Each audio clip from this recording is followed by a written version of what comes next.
Welcome to Sex Help for Smart People. I'm Dr. Laura Juergens. I'm here to help you have better sex, intimacy, and relationships. So let's get at it. Hey, welcome to episode 66. So today we are going to talk about relationship structures from an intentional standpoint. And whether you're interested in exploring different relationship structures or like non-traditional relationship structures doesn't matter. I invite you to consider this episode as just, curiosity and an open mind and information, because some of the ideas behind non-monogamy structures are actually really beneficial to consider if you are a person who wants to stick with a monogamous structure. But there's a lot of lessons about how we go about non-monogamy that can be really beneficial regardless of what you choose. And all of these relationship structures can be consciously chosen rather than just defaulted into. But a lot of us have all these baked in socialized assumptions about what is quote unquote ethical or what is acceptable, or what, we're worried about other people judging us. We're worried about our partner freaking out. We're worried about jealousy, all kinds of stuff, insecurity. And we sometimes then default to the socialized norm of quote unquote monogamy because we're afraid of all these other things. And there's nothing wrong with monogamy. I think monogamy is a great structure if it's what you both like. It works great for a lot of people. But it doesn't work that great for a lot of people too. And they're not choosing it on purpose. They're like defaulting into it without even having a conversation. And so it's important, I think, to have a conversation with yourself and a conversation with your partner or partners about what kind of choices you want to make. But all the choices, are really have pros and cons and are valid. So we're going to dive into it today and just thinking about some of the different styles that are available out there for relationship structures. So a monogamous relationship structure is the most commonly currently subscribed to structure in our culture right now, largely due to church influence over the past few hundred years, and completely valid when chosen purposefully. It is just important to assess whether it aligns with your authentic desires and realistic expectations.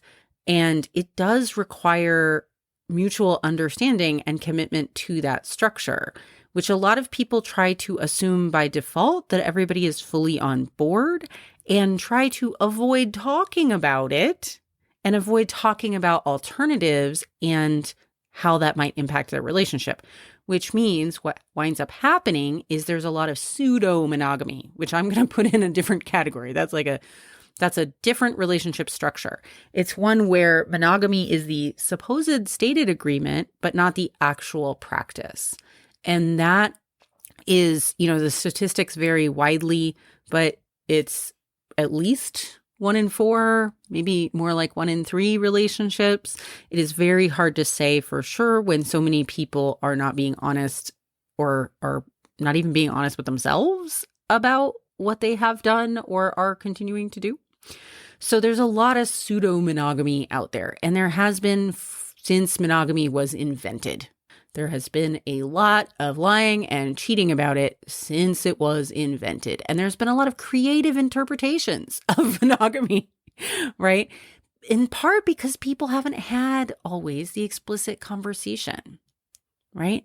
What about flirting? What about online flirting? What about kissing? What about whatever, So all kinds of nuances, all kinds of things can kind of lead to misunderstandings between partners, really serious rifts between partners, feelings of massive betrayal, like real devastation and hurt. And that is, it's sad to see how much lying and cheating there is, right, about things. But also, it's not like that doesn't happen in non-monogamy, right? There is no sort of structure that prevents people from behaving badly. All the partners involved have to bring their own integrity to the table regardless of what your agreements are, there's always the chance that somebody could break them. And that does happen. So non-monogamy is not sort of a way to cheat-proof a relationship, although it can help. It really depends on whether somebody has a tendency to do those kinds of things and has a tendency to be so terrified of being honest that they will hide it, those kinds of stuff. So key things about monogamy that surprise people. One of them, of course, is that it's not cheat-proofing. Another one is that it's actually very natural for humans.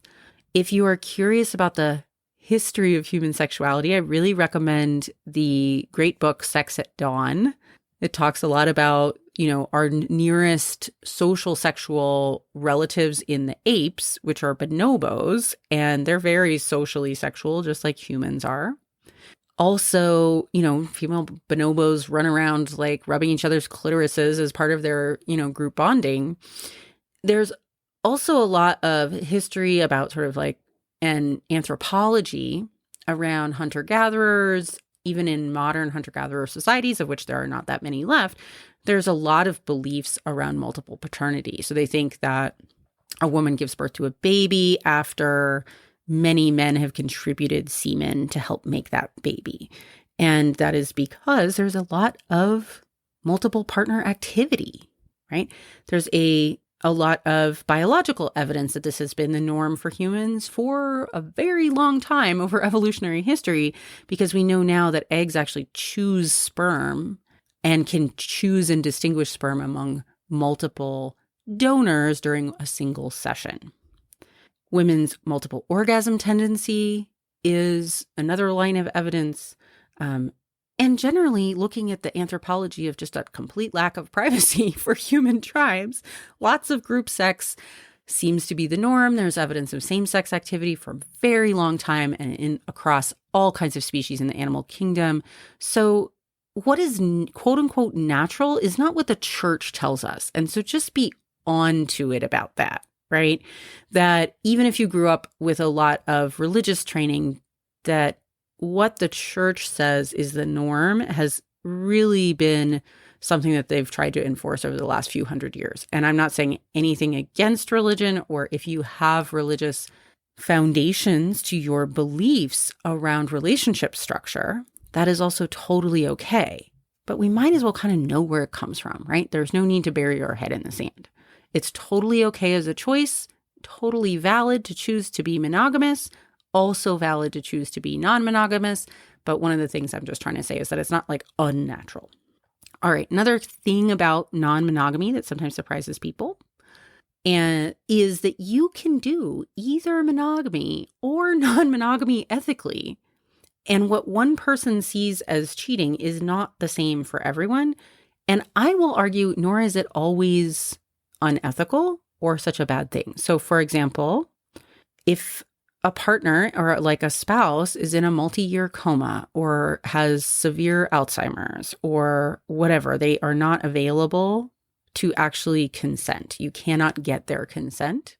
I personally, this is just me. I'm not saying this is for you. Other people will disagree with me. And that's my point, actually.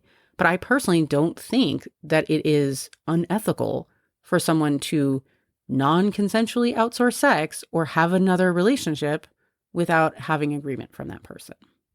Another example might be somebody, quote unquote, cheating because she's, a mom trying to feed her kids and doesn't have a job. She's been raising children and she has an abusive spouse and she needs to actually switch partners and have somebody else be able to feed them before leaving the abuser. So she might actually start having a sexual relationship with somebody else to try to find somebody who is not going to be beating her anymore and still be able to feed her children. I don't know what the right answer is in that situation. It's a horrible situation I hope nobody's ever in, but I am not going to sit here and be self-righteous and judge and say that she should be somehow telling her partner that she's screwing somebody else. That is not my role in the world. I don't believe I have that right to judge.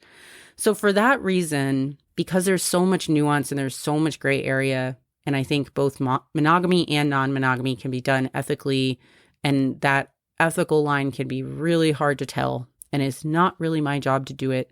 I think the term open or consensual non-monogamy is much better and less judgy or self-righteous than the term that's often used, which is ethical non-monogamy, E&M, as if it's somehow more ethical to be open or consensual than it always is to not necessarily be open or consensual. So anyway, that's an aside. Another thing that sometimes people don't realize about non-monogamy, I mentioned before, cheating and lying actually also happens in non-monogamy. There's not a good behavior or guarantee. It's not like you get a stamp that everybody's going to always be honest. Each partner has to bring that themselves. Also, another common misconception, non-monogamy is not an approach for problem relationships. If you have a lot of conflict in your relationship, opening your relationship is going to escalate that conflict and not actually solve it most of the time.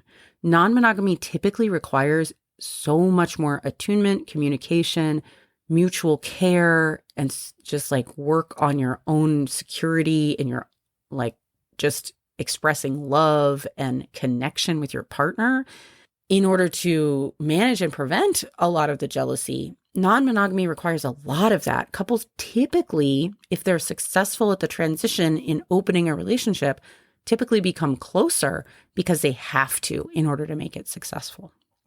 And I think that's some of the stuff that is actually useful for monogamous couples to learn, is starting to really have to communicate around consciously choosing what you're doing. And that's one of the reasons why I put this podcast out in the world, so that you can think about it and then maybe talk about it, even if you want to stay monogamous forever. So another thing is just that non-monogamy is a huge subject. So I highly recommend Jessica Fern's books, both Polysecure, which is where I would start, and Polywise are great books on non-monogamy and helpful. There's a whole helpful section. If you're curious at all about attachment styles, the beginning of Polysecure has a really great description of attachment styles, whether or not you are interested in polyamory or not.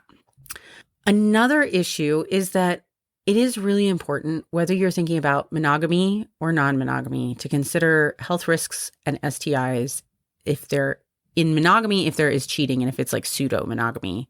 This is really important, and one of the things that comes up a lot for partners, and one of the things that can be just one of the issues about the betrayals, right, is that there is a serious health risk to partners who are not able to choose for themselves how to manage their risk level in a cheating situation, whether you're in a monogamous or non-monogamous cheating situation. If you are lying, there is a health risk, an STI risk for the partner, and they are not allowed to choose it because you didn't disclose that. And that's a big issue.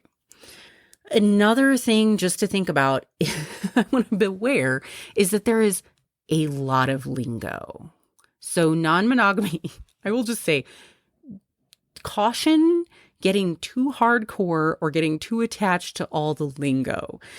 It can really obscure the important parts, which are communication, agency, choice, being explicit, caring for each other with mutual respect. Like if you get hung up on, well, we said we were defining it as, non-hierarchical polyamory, but now you're acting as if you want to have relationship anarchy and blah, blah, blah.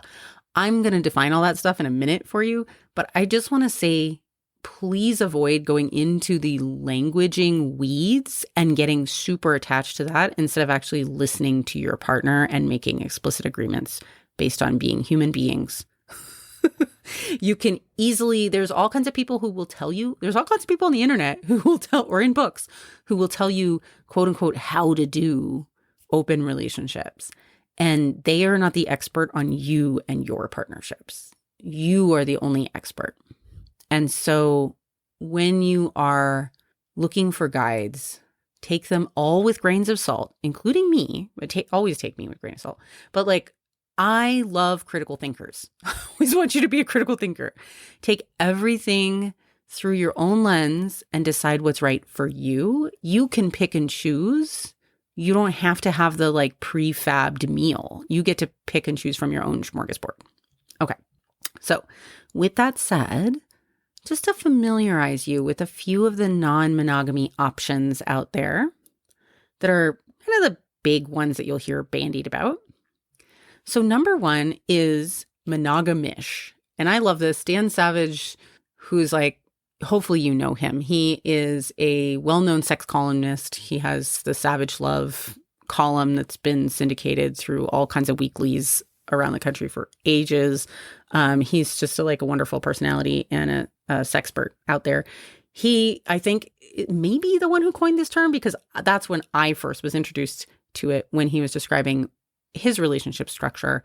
This means just mostly monogamous with occasional exceptions. And those exceptions are negotiated, obviously, with the partners. They may include things like occasional threesomes, limited play with others, playing with another couple, or sometimes just like a hall pass kind of situation. They can range from flirting and kissing to more swinging from the rafters, butt sex, whatever. You can do whatever you want in this structure, but it's generally understood to be mostly monogamous, hence the monogamish. All right. Number two is kind of a catch-all, which is like open relationships or open marriage. There's a lot of different definitions of this, a lot of different ways to implement it. And it's meant to be sort of a general terminology that doesn't give a lot of specifics, because people are defining it more clearly for themselves. So in this, partners are creating their own boundaries and agreements. It's a little bit more of a catch-all for whatever nuanced agreements you want to make. Some types of things that could even fall into that, but are different terminology categories, are hierarchical and non-hierarchical non-monogamy. That is like hard to get out of my face right now. It's a lot of consonants. So hierarchical non-monogamy just means there's a primary partner who receives preferential time, connection, intimacy. And this may or may not be what's called a nesting partner, which is just someone you live with. There's secondary partners that may have different levels of commitment after that primary partner. Another version, the sort of opposite of that, would be non-hierarchical non-monogamy, sometimes called solo polyamory, and those can be slightly similar or different. But basically, partners are expected to be equal in importance. There's no determined relationship precedence. And the solo polyamory part just means that you have multiple partners without a primary relationship. So it's kind of similar. But you can be non-hierarchical. Anyway, there's a Venn diagram of that. I won't get into the whole thing. They're not exactly the same, but they have some overlap. Another category is what's called relationship anarchy. And sometimes people misunderstand this, especially if you don't know much about actual anarchy as a non-governmental system. The actual anarchy as a philosophy system requires a lot of meetings, consensus building, a lot of organization. And that is the same for relationship anarchy. So it basically means you have individual agreements with different partners. There's no preset rules beyond what you mutually create, but you do spend quite a bit of time creating those agreements based on ongoing communication, and those can evolve, right? All right. Another term you'll hear bandied about is polyamory. And that really just focuses on the capacity to love multiple people in a romantic or sexual way. And you can even be polyamorous without being sexual with multiple people, but you can be a person who feels romantic love for multiple people at a time. And this implies emotional connections rather than just purely physical ones.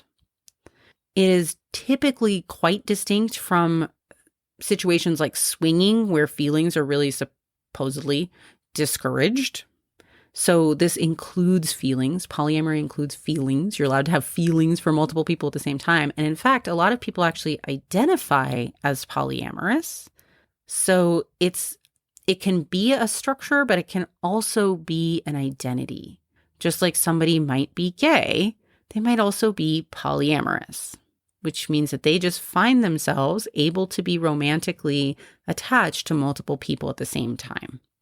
And that's totally okay and totally valid. That is not mean anything bad about anybody. That's just like a capacity, and you may identify as that.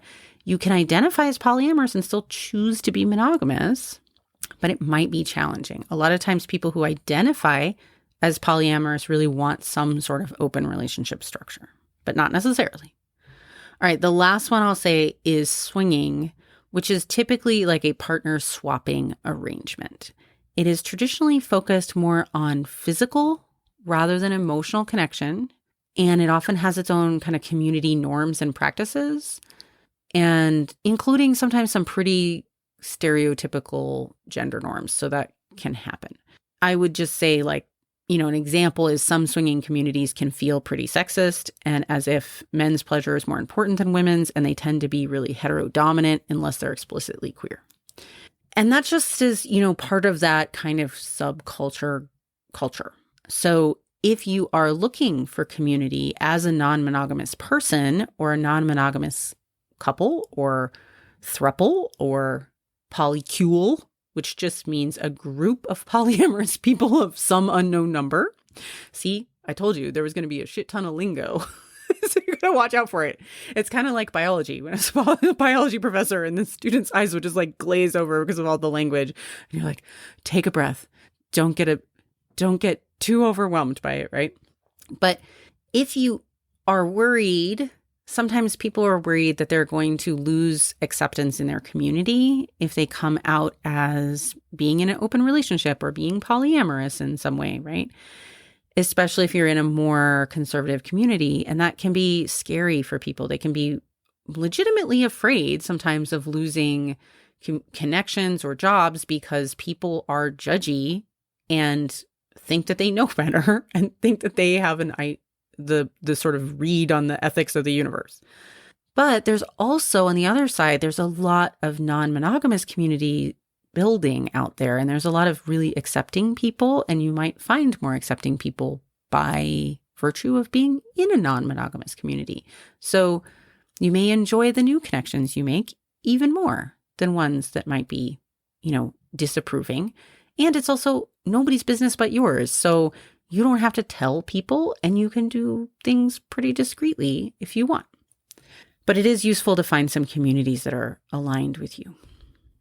Okay, so all of that said, I just want to invite you to choose your relationship structure intentionally rather than just defaulting to cultural assumptions, because that can be really confining, and it can be one of the things that leads to partners being disconnected and even some of the like cheating and lying, because people just feel like they're not, like they would be a bad person. They can't let somebody know that this is what they want to do. They kind of split it off and almost compartmentalize their cheating from the rest of their life so they can try to maintain some sort of sense of identity. It can be really, really challenging.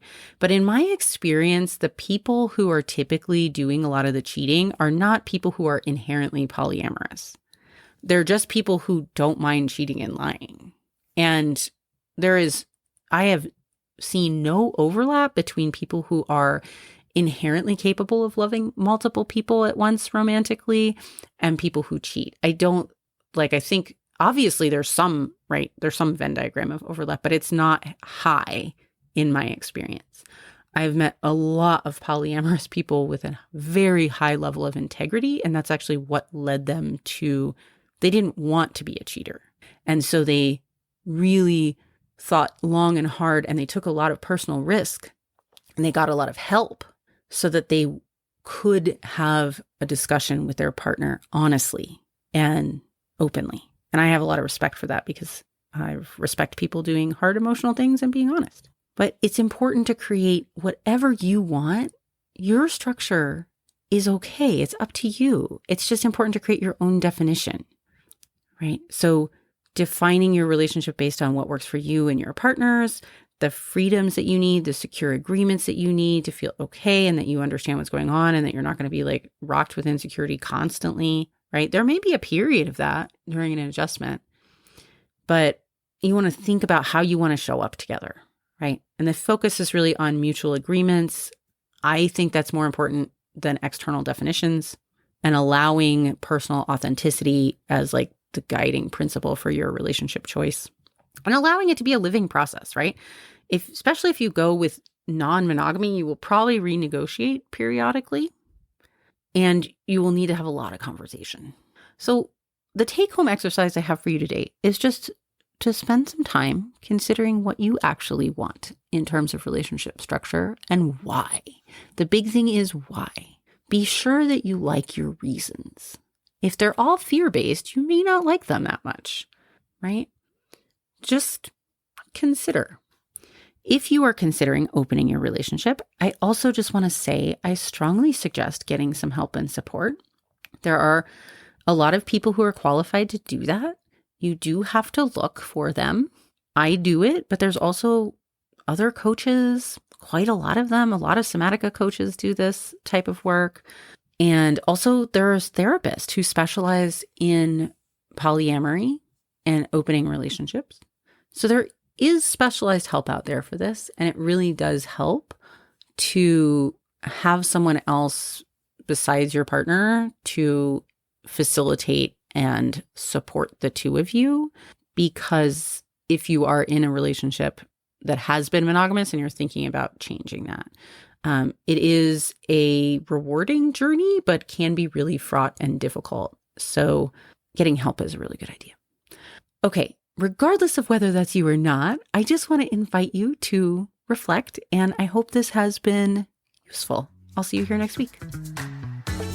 Hey, if you're curious about how you could have better sex and connections, go grab my free guide, Find Your Secret Turn-Ons.